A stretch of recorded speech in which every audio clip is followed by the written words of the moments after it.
नमो भगवते वासुदेवाय नमः। हर हर महादेव। सोमवती अमावस्या की व्रत कथा। भादव की सोमवती अमावस्या के दिन व्रत रखना और भगवान भोलेनाथ और माता पार्वती की पूजा करना बहुत ही पुण्य का काम माना जाता है। सोमवती अमावस्या का व्रत विशेष रूप से महिलाओं के लिए अधिक महत्व रखता है। सोमवती अमावस्या के दिन व्रत रखने से महिलाओं को अखंड सौभाग्य, पति की लंबी आयु और सभी मनोकामनाओं की पूर्ति का वरदान प्राप्त होता है। सोमवती अमावस्या के दिन पूजा के समय इस व्रत कथा के सुनने या फिर पढ़ने से विवाहित महिलाओं को अखंड सौभाग्य का आशीर्वाद प्राप्त होता है और कुंवारी कन्याओं को मन चाहे वर को पाने का आशीर्वाद मिलता है। सुहागिन महिलाएं कथा को बीच में बिल्कुल भी अधूरा ना छोड़े। अगर कथा सुनना शुरू करें तो इस कथा को पूरा जरूर सुने।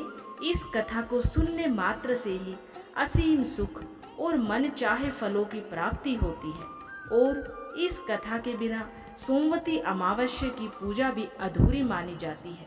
तो चलिए सुनते हैं सोमवती अमावस्या के व्रत कथा। ओम गणेशाय नमः। जय श्री हरि नारायण भगवान। पौराणिक कथा के अनुसार एक गांव में एक गरीब ब्राह्मण परिवार था। उस परिवार में पति, पत्नी और उसकी एक पुत्री भी थी। उनकी पुत्री समय गुजरने के साथ साथ धीरे धीरे बड़ी होने लगी। उस पुत्री में बढ़ती उम्र के साथ सभी स्त्रियोचित सगुणों का विकास हो रहा था। वो कन्या सुंदर, संस्कारवान और गुणवान थी, परंतु गरीब होने के कारण उसका विवाह नहीं हो पा रहा था। एक दिन उस ब्राह्मण के घर पर एक साधु महाराज पधारे। साधु उस कन्या के सेवा भाव से अत्यंत ही प्रसन्न हुए। कन्या को लंबी आयु का आशीर्वाद देते हुए साधु ने कहा कि इस कन्या के हाथ में विवाह योग्य रेखा नहीं है। तब ब्राह्मण दंपत्ति ने साधु से इसका उपाय पूछा। कन्या ऐसा क्या करे कि उसके हाथ में विवाह योग बन जाए? साधु महाराज ने कुछ देर विचार करने के बाद अपनी अंतर्दृष्टि में ध्यान करके बताया कि कुछ ही दूरी पर एक गांव में सोना नाम की एक धोबिन महिला अपने बेटे और बहू के साथ रहती है, जो बहुत ही आचार विचार एवं संस्कार संपन्न तथा पति परायण है। यदि ये सुकन्या उस धोबिन की सेवा करे और वो महिला इसकी शादी में अपने मांग का सिंदूर लगा दे तथा उसके बाद इस कन्या का विवाह हो जाएगा, तो इस कन्या का वैधव्य योग भी मिट सकता है। साधु ने ये भी बताया कि वो महिला कहीं बाहर आती जाती नहीं है। ये बात सुनकर ब्राह्मणी ने अपनी बेटी से धोबिन की सेवा करने का प्रस्ताव रखा। अगले दिन से ही कन्या सुबह ही उठकर सोना धोबिन के घर जाकर साफ सफाई एवं अन्य सारे कार्य करके अपने घर वापस आने लगी। एक दिन सोना धोबिन अपनी बहू से पूछने लगी कि तुम तो सुबह ही उठकर सारे काम कर लेती हो और पता भी नहीं चलता है। तब बहू ने कहा कि माँ, मैंने तो सोचा कि आप ही सुबह उठकर सारे काम खुद ही खत्म कर लेती हैं। मैं तो देर से उठती हूँ। ये सब जानकर दोनों ही सास बहू घर के निगरानी करने लगी कि कौन है जो सुबह ही घर का सारा काम करके चला जाता है। कई दिनों के बाद धोबिन ने देखा कि एक कन्या मुंह ढके अंधेरे में घर में आती है और सारे काम करने के बाद चली जाती है। जब वह जाने लगी तो सोना धोबिन उसके पैरों पर गिर पड़ी। पूछने लगी कि आप कौन हैं और इस तरह से छुपकर मेरे घर की चाकरी क्यों करती है? तब कन्या ने साधु द्वारा कही गई सारी बातें बताई। सोना धोबिन पति परायण स्त्री थी, अतः उसमें तेज था। वह तैयार हो गई। सोना धोबिन के पति थोड़ा अस्वस्थ थे उसने अपनी बहू से अपने लौट आने तक घर पर ही रहने को कहा।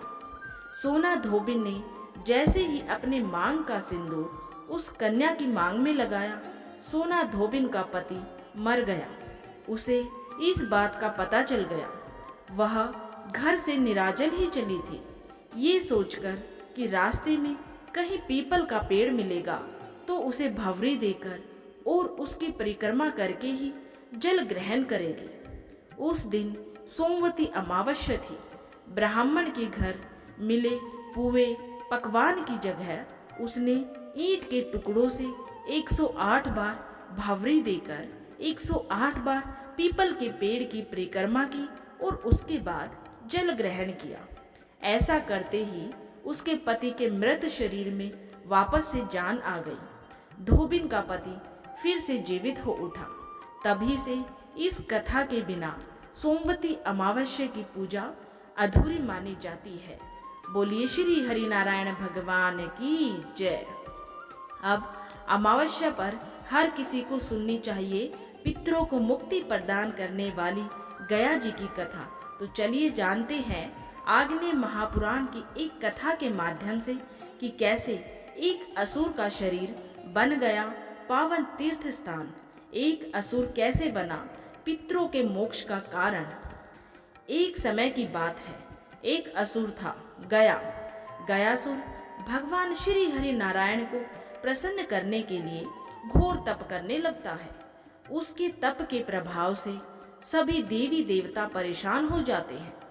वे सभी देवता भगवान विष्णु के पास जाते हैं और उनसे प्रार्थना करने लगते हैं कि वे गयासुर के तप के कारण हो रही समस्या का कोई समाधान निकाले। वे सभी दयनीय स्थिति दिखाते हुए श्री हरि नारायण से अपनी रक्षा करने को कहते हैं। श्री हरि नारायण देवताओं को आश्वस्त करते हैं और कठोर तपस्या कर रहे गयासुर के सामने प्रकट हो जाते हैं। अपने सामने अपने आराध्य को देखकर गयासुर भाव विभोर हो जाता है। भगवान उसकी तपस्या से प्रसन्न होकर उसे वरदान मांगने को कहते हैं। इस पर असुर उनसे कहता है कि हे भगवान, आप मुझे ऐसा वरदान दें कि मैं सभी तीर्थों से भी अधिक पवित्र हो जाऊं। भगवान गयासुर को ऐसा ही हो ये कहकर मनोवांछित वरदान दे देते हैं, जिससे देवताओं की परेशानी समाप्त हो जाए। लेकिन ये क्या, गयासुर को प्राप्त इस वरदान के कारण पृथ्वी सूनी होने लगी। जो भी व्यक्ति उस असुर का दर्शन करता है वो मोक्ष प्राप्त कर भगवान के समीप पहुंच जाता। ऐसे में सभी देवता ब्रह्मा जी के साथ श्री हरि के पास जाते हैं और उनसे कहते हैं कि गयासुर को प्राप्त वरदान के कारण ही सारी पृथ्वी सूनी हो रही है। इस पर विष्णु जी ब्रह्मा जी से कहते हैं कि वे सभी देवताओं को लेकर गयासुर के पास जाएं और उससे एक यज्ञ करने के लिए पवित्र भूमि मांग ले। ब्रह्मा जी विष्णु जी से आज्ञा लेकर गयासुर के पास जाते हैं और उससे यज्ञ भूमि बनाने के लिए उससे पावन शरीर की मांग करते हैं। गयासुर खुशी खुशी अपने शरीर को यज्ञ भूमि के लिए देने को तैयार हो जाता है। ब्रह्मा जी उसके मस्तक पर यज्ञ आरंभ करते हैं और जैसे ही यज्ञ में पूर्ण आहुति देने का समय आता है तो गयासुर का शरीर चंचल हो जाता है। यज्ञ के समय वह विचलित होने लगता है। ये देखकर भगवान विष्णु धर्म को बुलाते हैं और उनसे देवमयी शिला को गयासुर के शरीर पर रखने को कहते हैं। देवमयी शिला और कोई नहीं बल्कि धर्म और उनकी पत्नी धर्मवती की पुत्री धर्मव्रता है।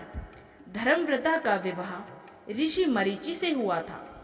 अज्ञानवश ऋषि मरीचि ने अपनी पत्नी को सेवा से विमुख होने के कारण ही शिला होने का शाप दे दिया था, परंतु कठोर तपस्या करके धर्मव्रता ने श्री हरि नारायण से कहकर इस शाप को भी वरदान में बदल दिया। जब श्री हरि नारायण के कहने पर इस शिला को गयासुर के शरीर पर रखा गया तो उसके बाद भी गया का शरीर हिलता ही रहा। ये देखकर अन्य देवताओं के साथ रुद्र और ब्रह्मा जी भी उस शिला पर जा बैठे, लेकिन शिला का हिलना बंद नहीं हुआ और वह देवताओं को भी अपने साथ हिलाने डुलाने लगा। इसके बाद सभी देवता परेशान होकर श्री हरि विष्णु की शरण में पहुंचे और गयासुर के शरीर को स्थिर रखने में उनसे सहायता मांगने लगे। देवताओं की प्रार्थना सुनकर स्वयं श्री हरि यज्ञ के स्थान पर पहुंचे। वे अपने गदाधारी रूप में वहां पर शिला और असुर दोनों को स्थिर रखने के लिए विराजमान हो गए। उनके हाथ में पकड़ी हुई गदा को आदि गदा और उनके इस स्वरूप को आदि गदाधर भी कहा जाता है। श्री हरि के वहां स्थित होने पर गयासुर भी स्थिर हो गया। उसने देवताओं से कहा कि उन्होंने इतना उपकरण क्यों किया है। अगर भगवान श्री हरि नारायण उसे कह देते तो वो पहले ही अपना शरीर स्थिर कर देता। अब क्योंकि उस शिला से दबाया गया है, इसलिए उसने देवताओं से एक वरदान मांगा। इस पर देवताओं ने कहा कि क्योंकि तीर्थ स्थान के लिए उसके शरीर को स्थिर किया गया है, इसीलिए सभी देवताओं के साथ श्री हरि नारायण, ब्रह्मा और शिव तीनों ही यहाँ निवास करेंगे। इस स्थान की प्रसिद्धि सभी तीर्थों से बढ़कर होगी और पितृ आदि के लिए भी यह क्षेत्र ब्रह्मलोक प्रदान करने वाला होगा। ये कहकर सभी देवी देवता वहां वास करने लगे और गयासुर का शरीर एक पवित्र और पावन तीर्थ स्थान बन गया, जो पितरों को मोक्ष प्रदान करता है। आज भी माना जाता है कि गयासुर को प्राप्त वरदान के कारण ही यह क्षेत्र सभी तीर्थों में सबसे अधिक पवित्र और पावन है। साथ ही जो भी व्यक्ति यहाँ आकर अपने पितरों की शांति के लिए तर्पण करता है, उसके पितरों को ब्रह्मलोक की प्राप्ति होती है। तो बोलिए श्री हरि नारायण भगवान की जय। अगर आप सभी को ये कथा पसंद आई है तो इस वीडियो को ज़्यादा से ज़्यादा लाइक करें, शेयर करें और अगर आपने अभी तक चैनल को सब्सक्राइब नहीं किया है तो ऐसी ही धार्मिक कथाएं सुनने के लिए चैनल को सब्सक्राइब करना बिल्कुल भी ना भूलें।